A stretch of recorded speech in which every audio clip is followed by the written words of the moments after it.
नमस्कार, सत श्री अकाल, राम राम साहब, खम्मा-गणी वड़क्कम, प्रणाम। आप सभी का और टीम मीडिया में फिर से स्वागत है। मैं आपकी होस्ट गायत्री देवी। आगे बढ़ने से पहले सभी व्यूअर्स से रिक्वेस्ट है, प्लीज़ लाइक, सब्सक्राइब और शेयर करना ना भूलें। और अगर आप डोनेट करना चाहते हैं, हमें हेल्प करना चाहते हो, तो नंबर स्क्रीन के ऊपर है, इसके ऊपर आप कर सकते हैं। हमारे साथ जुड़े हुए हैं आज दृष्टिकोण.com से देश Kapoor sir. Thank you. Wonderful magazine हर हफ्ते सर एक आर्टिकल निकालते हैं, very well researched and thoroughly analyzed and written in very concise and precise terms.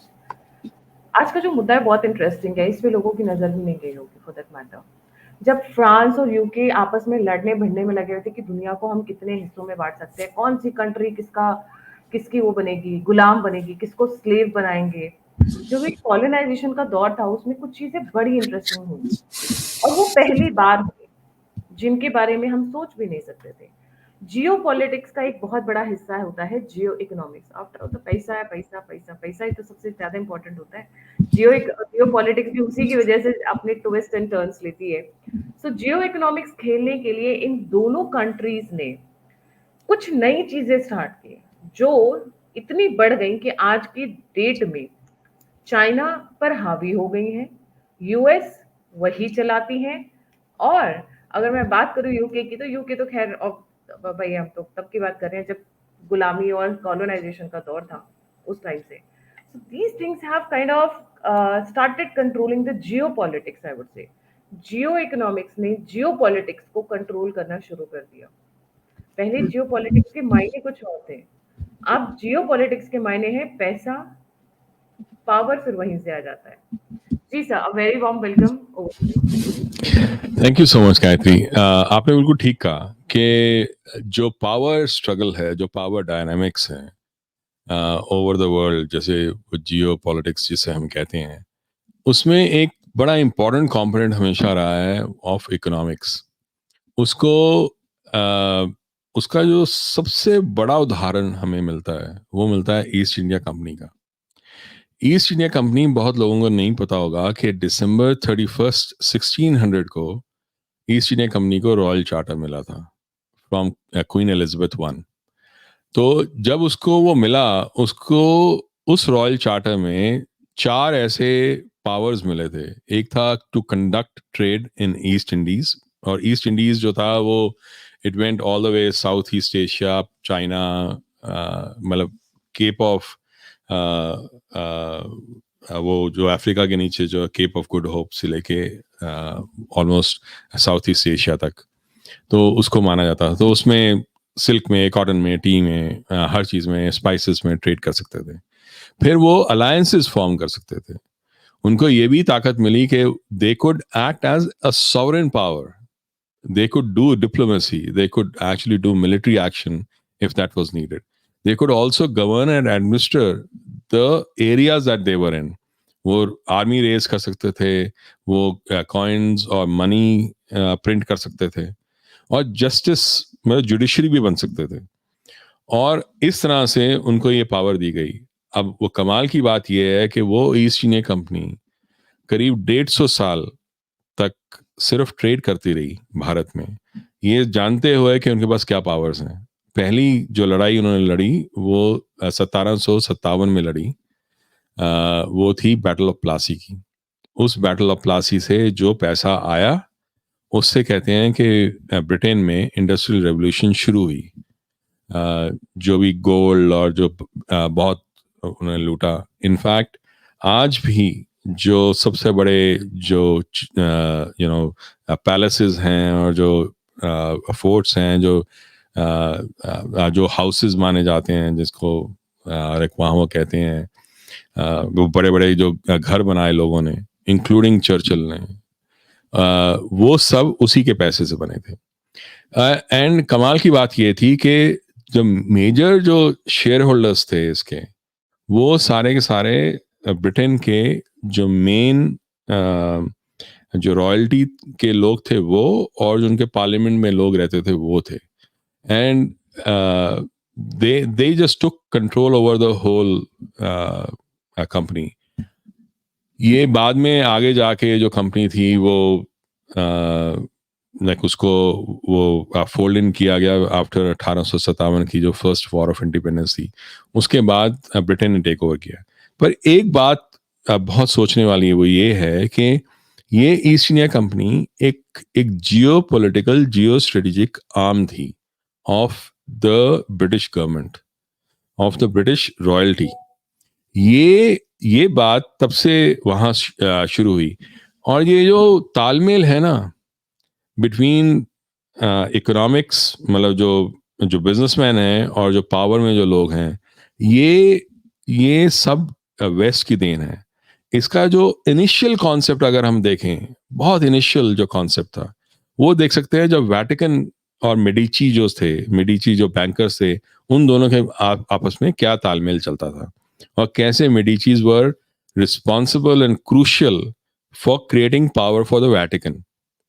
सो ये जो तालमेल जो है ना of the corporations and the government, this is a very very important combination. तो इसमें इसको अगर हम आगे लेके चलें, आगे की जब दुनिया आई, जब यूएस ने टेक ओवर किया, कॉलोनियलिज्म जब खत्म होने को आई, तो उन्होंने जिस तरह के कॉर्पोरेशंस जब उन्होंने शुरू की, चाहे वो कोका कोला थी, चाहे वो आईबीएम थी, they became what was then called National Champions Corporation. ये नेशनल चैंपियन कॉरपोरेशन जो ये कॉन्सेप्ट है, ये बहुत पुराना है। जैसे मैंने कहा, ईस्ट इंडिया कंपनी से बिल्कुल बिल्कुल पुख्ता लेवल पे शुरू हुआ, उनका एक स्ट्रेटेजिक आर्म बना। ये इनको कहते हैं नेशनल चैंपियंस कॉरपोरेशन। तो अगर आप साउथ कोरिया को देखो, साउथ कोरिया में हुंडई, सैमसंग, एलजी, ये सारे लार्ज कॉरपोरेशंस हैं जो पूरी दुनिया में जाके डिफरेंट लेवल्स पे एक्सीलेंस वो लेते हैं और साथ में इन्वेस्ट करते हैं। चाहे वो इंफ्रास्ट्रक्चर हो, चाहे वो इलेक्ट्रॉनिक्स हो, चाहे वो बैंकिंग हो, चाहे वो शिपिंग हो, ये लोग इन सब में हैं। हुंडई इन सब में है, सैमसंग इन सब में है। That is very important. और इनका जो वर्ड यूज किया जाता है, वो किया जाता है चेबॉल। ये चेबॉल्स जो हैं, इनको चेबॉल्स बोलते हैं, वो बहुत ज़्यादा पॉपुलर है in South Korea. The same concept Japan ने भी किया, उनको जाइबुत्सु बोलते हैं। वहाँ पर होंडा, टोयोटा, सोनी, ये जो कॉरपोरेशन हैं, ये भी बहुत कुछ करती हैं। सोनी बहुत कुछ करती है। तो इन सब कॉरपोरेशंस ने काफ़ी कुछ टेक ओवर किया और पूरी दुनिया में ब्रांड भी फैलाया और अपना एक रुतबा भी रखा, और उस जगह पे जहां वो थे, उस जगह पे लॉबिंग भी वो करते थे।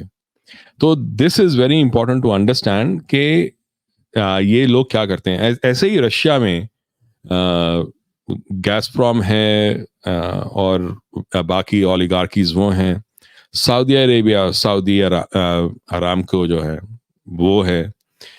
अगर हम यूएस को देखें तो यूएस के गूगल है, आईबीएम है, फेसबुक है और अमेजोन है, एप्पल है, ये सारी ऑर्गेनाइजेशंस हैं। तो ये जो कॉरपोरेशंस हैं, ये इतना ज़्यादा कंट्रोल करती हैं दुनिया को। अगर हम देखें ध्यान से, तो ये एक तरह का वो एजेंडा लेकर चलती हैं कि अपनी नेशन के साथ, जिस नेशन में हमारा ओरिजिन है, उसका हम एजेंडा आगे कैसे बढ़ाएं। And that is why they always get state protection, they always get better benefits, and they get all the deals, all the benefits जो उनके होते हैं। और ये चीज इंडिया में बहुत साल तक हो नहीं पाई थी, बिकॉज हमारे यहाँ हमारी प्रॉब्लम ये थी कि हमारे जो हमारी इकोनॉमिक पॉलिसीज थी, हमारे यहाँ तो लाइसेंस राज था। अब लाइसेंस राज में क्या कोई तो आगे बढ़ेगा। वो सारा जो स्ट्रेंथ थी, जो पावर थी, वो तो बाबुओं के पास थी। बेचारे कॉर्पोरेशन से ऐसे धक्के वो खाते फिरते थे, एक्सेप्ट फॉर लाइक 1 or 2। बहुतों को ये नहीं पता कि एक्सपोर्ट इंपोर्ट के लिए बहुत साल तक सिर्फ टाटाज और बिरला को ही लाइसेंस मिला हुआ था to export and import the major stuff from and to India. और एक प्रॉफिट मार्जिन पे वो काम करते थे। और ये एक तरह का वो था, यू नो, कॉम्बिनेशन जो चलता रहता था बिटवीन सम कॉरपोरेशंस एंड उस समय की जो गवर्नमेंट्स होती थी। फिर पब्लिक सेक्टर की डोमिनेशन हुई जब इंदिरा गांधी आई, जब उन्होंने पब्लिक सेक्टर, जब सारा कुछ नेशनल। सर आपकी आवाज थोड़ी कम हो गई है। आई थिंक द वो स्पीकर हल्का देख अभी ठीक है। हाँ जी अभी ठीक है। हाँ, तो पब्लिक सेक्टर की आई जब उन्होंने स्टील अथॉरिटी बनाई। बहुत हार्श हो रही है, थोड़ा सा दूर रखिएगा अच्छा, कैमरा को। तो जब स्टील अथॉरिटी बनाई उन्होंने और ओएनजीसी हुआ, जो नेशनलाइज्ड बैंक्स थे वो हुए थे। तो जैसे जो वो इंदिरा गांधी थी, उन्होंने पब्लिक सेक्टर कॉरपोरेशंस बनाई। स्टील अथॉरिटी ऑफ इंडिया थी, ओएनजीसी थी, स्टेट बैंक ऑफ इंडिया, ऐसे और बाकी सारी पब्लिक सेक्टर बैंक्स जो थे, तो वो बनाए गए। अब वो उनमें उनको वो स्केल तो देने की कोशिश की गई, पर उनमें वो कंपेटिटिव स्ट्रेंथ नहीं थी। और क्योंकि उनमें कंपेटिटिव स्ट्रेंथ नहीं थी, इसलिए वो पूरी दुनिया पर राज नहीं कर सकते थे, और उनको कंट्रोल करते थे बाबू लोग। वो बाबू लोग आते थे जाते थे, और पूरी तरह से वो स्ट्रेंथ उनको नहीं बना पाए। वो एक्चुअली उन्होंने अपने आमदनी का जरिया ज़्यादा बनाया, और नेशनल स्ट्रेंथ, नेशनल एसेट बनाने का काम उन्होंने कम किया। फिर उसके बाद ये हुआ कि जब हमारी लिबरलाइजेशन हुई 1990s में, अर्ली 1990s में, उसके बाद सारा काम शुरू हुआ। अब साउथ कोरिया में ये सब चीज़ें 1960 में शुरू हुई थी, चाइना में लाइक 1980 के आते आते 1978 में कहते हैं कि ये सब चीज़ें शुरू हुई, लिबरलाइजेशन। तो उसके बाद क्योंकि लिबरलाइजेशन नहीं थी, एक्सेस ऑफ कैपिटल हमेशा से एक प्रॉब्लम रहा, और लाइक इसी वजह से ये एक प्रॉब्लम हमारे लिए रही लाइक पूरे दौरान में। और जब लिबरलाइजेशन आई भी, तो भी फोकस मैन्युफैक्चरिंग पे कम था और सर्विसेज पे ज्यादा था। अगर आप देखो, हुंडई को ले लो, सोनी को ले लो, Toyota, Honda, LG, Samsung, Aramco, ऐसे बाकी सारी कॉरपोरेशन ले लो, स्टार्टिंग में आईबीएम को ले लो, कोक को ले लो, ये सब मैन्युफैक्चरिंग ऑर्गेनाइजेशंस थी, ये कुछ बनाती थी। सर्विसेज ऑर्गेनाइजेशन ये नहीं थी। सर्विसेज ऑर्गेनाइजेशन के पास इतनी स्ट्रेंथ नहीं होती कि वो किसी और देश में जाके एक अपना कंट्रोल ले सकें। और आईटी सेक्टर भी जो था, वो ऐसा नहीं था कि they were actually controlling the whole narrative of the IT sector like around the world. वो बेसिकली एक आर्बिट्राज, कॉस्ट आर्बिट्राज पे काम कर रहे थे। हम सस्ते हैं, आप महंगे हो, आपसे हम पैसा लेंगे, आपको सस्ते में लोग देंगे। उससे आप एक स्ट्रेंथ नहीं क्रिएट कर सकते थे। बेसिकली मैं तो कहता हूँ कि हमारे जो बेसिकली जो इंडियन आईटी कंपनीज थी, they were like the you know the dollar like you know store of the IT sector. Basically अगर आपको सस्ती कोई चीज़ लेनी है और वो छोटी मोटी चीज़ लेनी है, तो आप यहाँ आ जाते थे। तो उन्होंने कोई उस स्ट्रेटजी में काम नहीं करते थे। जैसे बीसीजी है, बूज एलन है, ये कंपनीज जो हैं एक्चुअली गवर्नमेंट के साथ काम करती हैं for creating the government strategies. तो वो एक तरह का बहुत बड़ा एक डिफरेंस रहा। फिर ज्यादातर हमारे यहाँ जो कंपनीज थी वो फैमिली ओन थी, और फैमिली ओन में क्या होता है, उनकी प्रॉब्लम्स हमेशा रहती हैं, यू नो, एक के बाद एक दूसरे के बाद जाती हैं। They are not competitive the way से IBM was और कोक was और गूगल इज और फेसबुक इज। सो ये जो जो पूरा जो तामझाम है इंडिया में, वो शुरू हुआ 2014 के आसपास। पर हम एक बार वो पीछे वापस जाते हैं कि कांग्रेस ने ऐसी कोशिश जरूर की थी कि उनका एक रिश्ता बनाया जाए विद लार्ज कॉरपोरेशंस। उस समय धीरू भाई जो थे 1980s में, he was picking up speed. तो प्रणब मुखर्जी उस समय फाइनेंस मिनिस्टर थे। प्रणब मुखर्जी के 3 बजट्स जो थे, 1982, 83, 83, 84, 85, 84, 85, ये 3 बजट्स जो थे, कुछ लोगों का ये कहना है, और काफी हद तक ये सही भी है, बिकॉज उन्होंने इतने सारे बेनिफिट्स दिए कि वो 3 बजट्स उन्होंने लिखे ही रिलायंस के लिए थे। After after those budgets, Reliance actually picked up quite a bit. उनको वो हर तरह का उनको बेनिफिट दिया उन्होंने, उनको यू नो लाइक इंपोर्ट में, एक्सपोर्ट में, डोमेस्टिक प्रोडक्शन, उनको बैंक क्रेडिट का फायदा हुआ, उनको लाइसेंसिंग में वो फायदा हुआ, इंपोर्ट ड्यूटीज जो थी पेट्रोकेमिकल्स में वो चेंज की गई. तो और उसके बाद जब वो 2009 से 2012 में फिर दोबारा बने फाइनेंस मिनिस्टर प्रणब मुखर्जी, तो उन्होंने आरपीएल के, रिलायंस पेट्रोकेमिकल के सेबी को पुश करके, प्रेशराइज करके, ऐसे कहा जाता है because there is information, it's public information, उन्होंने 1500 करोड़ उनके छुड़वाए थे. तो कोशिश ये थी, ये 2011 की बात कर रहा हूं मैं, कोशिश ये थी कि एक ऑर्गेनाइजेशन को इतना स्ट्रांग, इतना बलशाली जरूर बनाया जाए कि वो पूरी दुनिया में अपने सेक्टर में कम से कम किंग हो. मुझे याद है कि वो काफ़ी सीनियर वो थे, ऑफिशियल थे मेरी एक कंपनी में जब मैं काम किया करता था इंडिया में, and he knew quite a bit of senior business people, and he told me once that he was in a party where Dhiru भाई had come, और US का ambassador था. तो धीरू भाई actually went over and walked over to the US ambassador, और उसको कहा उन्होंने, और ये 1990s की बात है, 1980s की बात है, लेट 1980s की, तो उसको बोलते हैं, one day I'll clothe the world. तो he had those global dreams and global mission, and उनका जो एजेंडा था वो भी एक ग्लोबल लेवल पे था. इसलिए there was for the first time वो प्रणब मुखर्जी ने उनको रिकॉग्नाइज किया, उनको बैकअप भी किया. नाउ वो काफी हद तक तो सक्सेसफुल हुए. उसके बाद 2014 से ये जब स्ट्रेंथ हमें जरूरत थी इसकी, तो like we have seen that the Adani group has also come forward. So Adani group has become a very strong player in this. Like basically अगर देखा जाए कि it is चाहे वो हाइफा का जो पोर्ट है वो हो, राइट, चाहे वो श्रीलंका का कोलंबो पोर्ट हो, वेस्ट कंटेनर टर्मिनल जो है उनका, चाहे वो दार इस्लाम जो है तंजानिया में वो हो, एंड ऐसे ही और वियतनाम का पोर्ट है.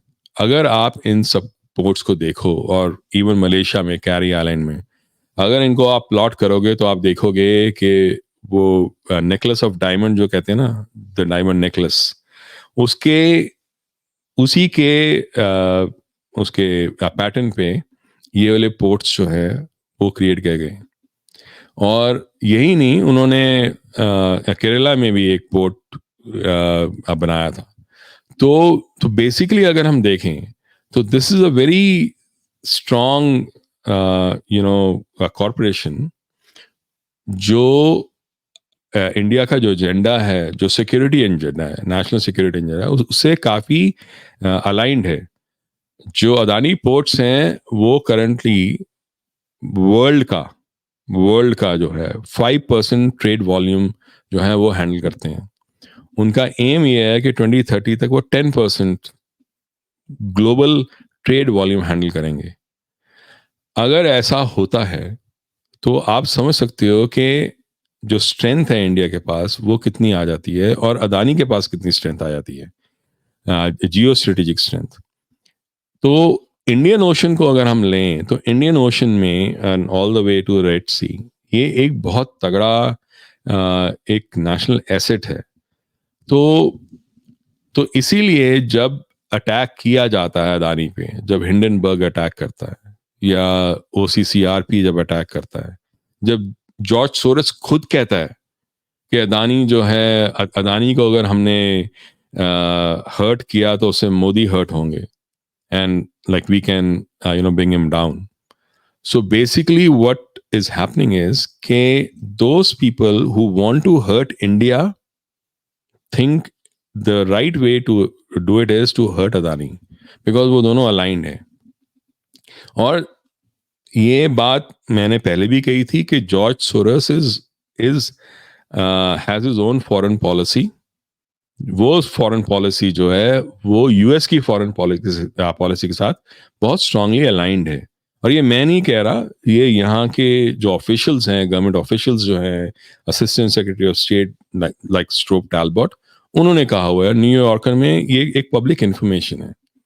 तो बेसिकली ये जो सारी कॉरपोरेशंस जो हैं, जो ये ऐसे बिजनेसमैन जो हैं जॉर्ज सोरोस की तरह, वो they have become a strategic arm of the US government. Adani, for the first time, has become a real strategic arm of the Indian government. अब अंबानी रिलायंस वाले वो थे, बट वो ऐसा नहीं था कि इंडियन नेशनल सिक्योरिटी के जो एजेंडा है उसके ऊपर भी वो चले। यहाँ पर जो अदानी का ग्रुप है, that is very strongly aligned. So ये एक बहुत तगड़ा एक कॉम्बिनेशन है। तो जब हम जियो पॉलिटिक्स देखते हैं दुनिया के अंदर, और जो वहाँ पर जो कंपटीशन चल रही है, हमें ये भी देखना पड़ेगा कि उनके पीछे वाले एक्टर्स कौन हैं। जो पीछे वाले एक्टर्स जो हैं वो हमेशा वो होते हैं जिनके पास कैपिटल भी होता है, ड्रीम भी होती है, विजन भी होता है और स्ट्रेंथ भी होती है। वो लोग जो स्केल भी कर सकें खुद को। अब अगर आप किसी और को एक नेशनल चैंपियन कॉर्पोरेशन बनाने की कोशिश करोगे, तो अगर उनके पास ना ड्रीम है, ना वो क्लैरिटी ऑफ थॉट है, ना उनके पास स्ट्रेंथ है, ना उनके पास रिस्क टेकिंग एबिलिटी है, तो आपके वो नेशनल चैंपियन कॉर्पोरेशन बनेंगे कैसे? ऐसा तो नहीं है कि बाकी नहीं थे, बाकी भी थे।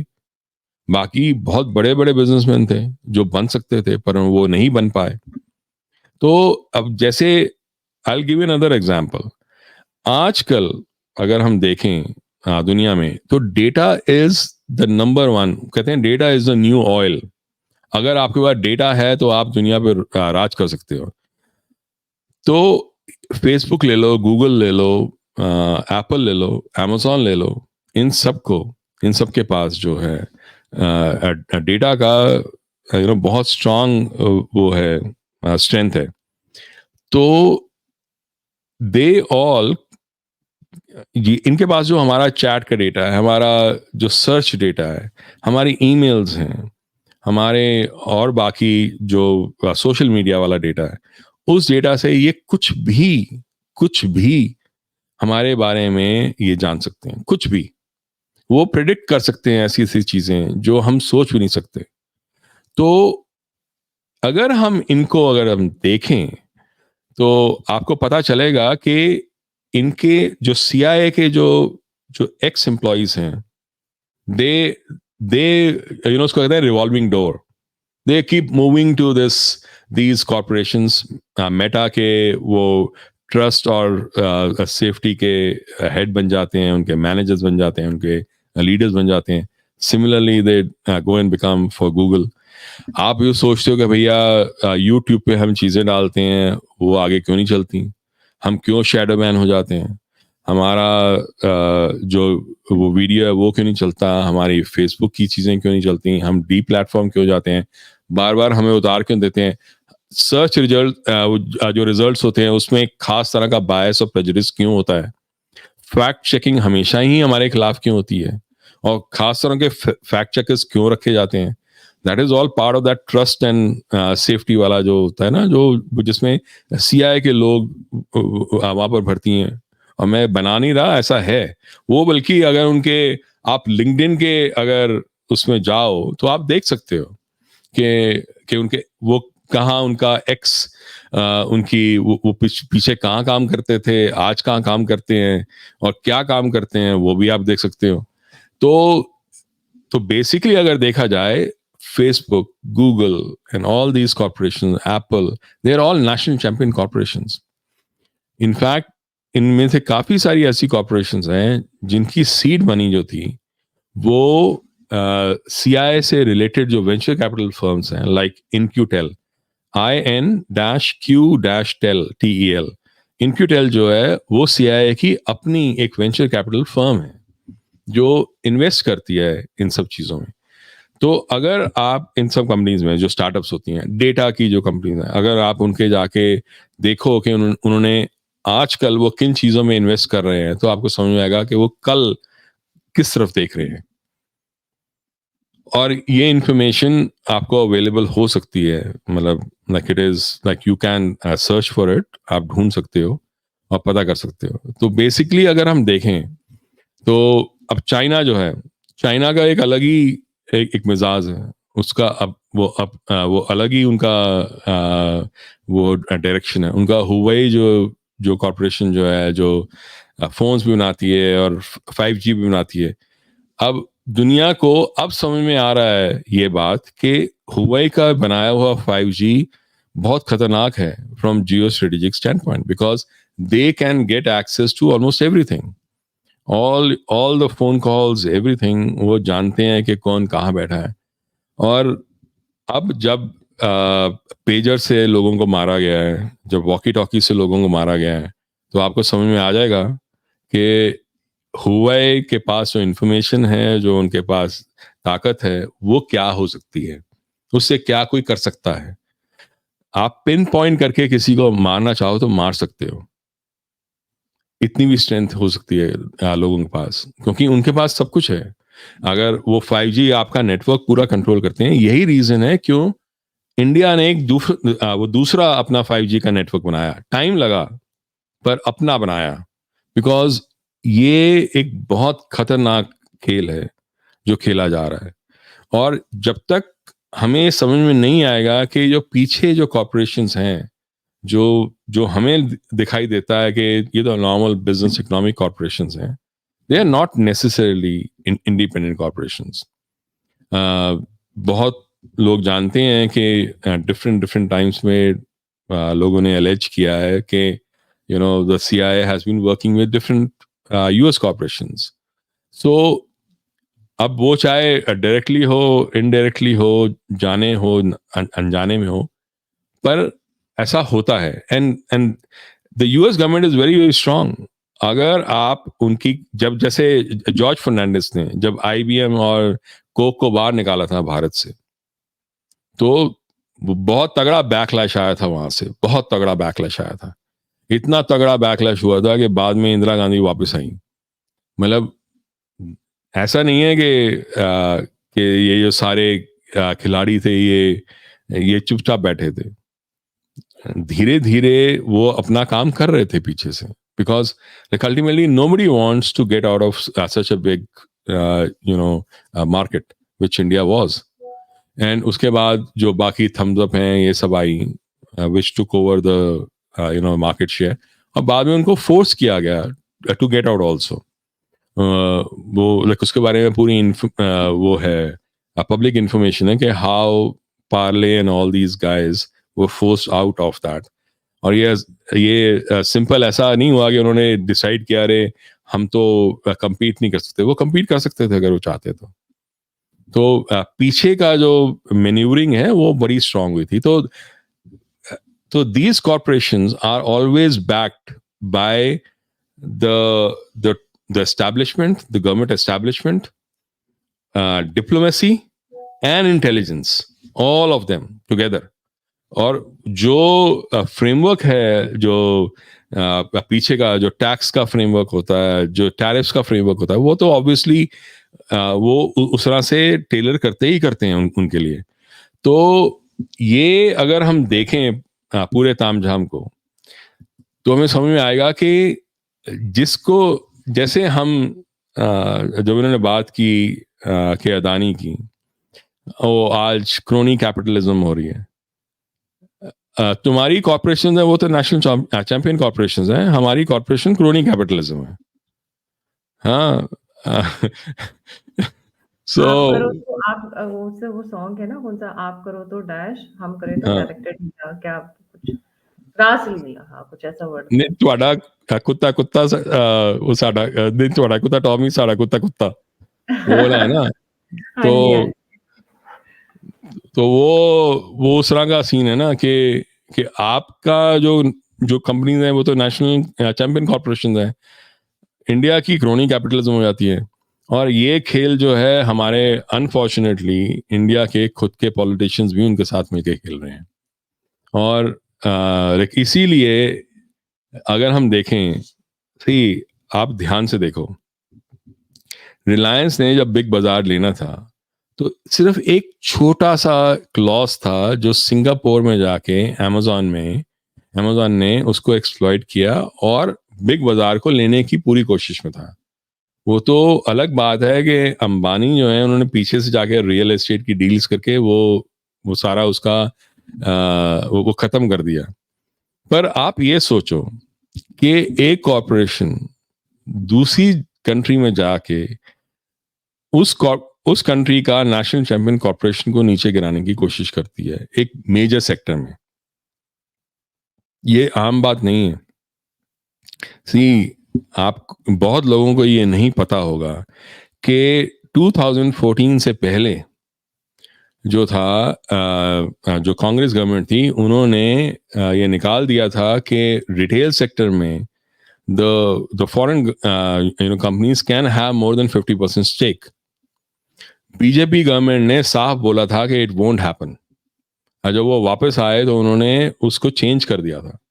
तो द रिटेल सेक्टर में अमेजोन का, वॉलमार्ट का ओवर 50% स्टेक नहीं हो सकता था। इसीलिए अगर आप देखो, बड़े ध्यान से अगर देखो, तो वॉशिंगटन पोस्ट जो जेफ बेजोस ने खरीदा था उसमें 2014 में सबसे पहले जो उनका ग्लोबल एडिटर रखा गया, ग्लोबल ओपिनियंस एडिटर जिसको रखा गया, वो थी राना अयूब 2014 में। फिर 2019 में जब दूसरी इलेक्शंस हुई, फिर उसके बाद उन्होंने एक और रखा गया, बरखा दत्त। तो अगर अब वो उनसे कोई वो जब वहाँ सारी नेगेटिव न्यूज़ आती है इंडिया के बारे में और ओपिनियंस जो है सब नेगेटिव आते हैं, तो वहाँ लोग कहते हैं, जो उनके वॉशिंगटन पोस्ट वाले एडिटर्स हैं, वो कहते हैं पर हमें जेफ बेजोस थोड़ी बताता है कि हमें क्या लिखना है। हाँ, आपको वो नहीं बताता, पर ये भी आप जरूर तय करते हो कि आप एक ऐसे जर्नलिस्ट को रख लेते हो जिसका पूरा करियर एक झूठ के ऊपर बेस था। फिर एक ऐसे जर्नलिस्ट को रख लेते हो जो नेशनल सिक्योरिटी को थ्रेट बन गया। 2 बार वो बनी और वो हर बार उसने यूज किया एक फेक स्टोरी को, which was Gujarat 2002, because everybody knows के गुजरात 2002 जो था उसका अगर हम पूरा वो लें, स्टोरी लें और क्या हुआ, कोर्ट्स में क्या हुआ, बाकी जगह क्या हुआ, we all know what happened. we all know that nothing was found against Modi, and Modi was let go. और उसका पूरा एक स्टोरी है किस तरह की इन्होंने अपने पूरे करियर्स बनाए और फेक न्यूज़ चलाई। और इन लोगों ने सबने मिलके उन लोगों को ही अपना मेन वो जर्नलिस्ट वो बनाया।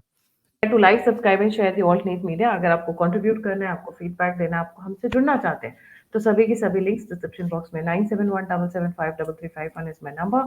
अगर आप पेपैल, पेटीएम, फोन पे जिससे भी आप कंट्रीब्यूट करना चाहें, आप उस पर कंट्रीब्यूट कर सकते हैं। दृष्टिकोण.com, उसको तो लाइक, सब्सक्राइब और शेयर करना नहीं भूलिएगा। ये जितने भी जियो पॉलिटिक्स हो रही है अक्रॉस द वर्ल्ड, वो यहाँ पर आपको एकदम हफ्ते में एक आर्टिकल के अंदर समझ के अंदर आ जाएगी। बैकवर्ड एंड फॉरवर्ड लिंकेजेस सभी। इसी के साथ जय हिंद, जय श्री राम, हर हर महादेव। हर हर महादेव।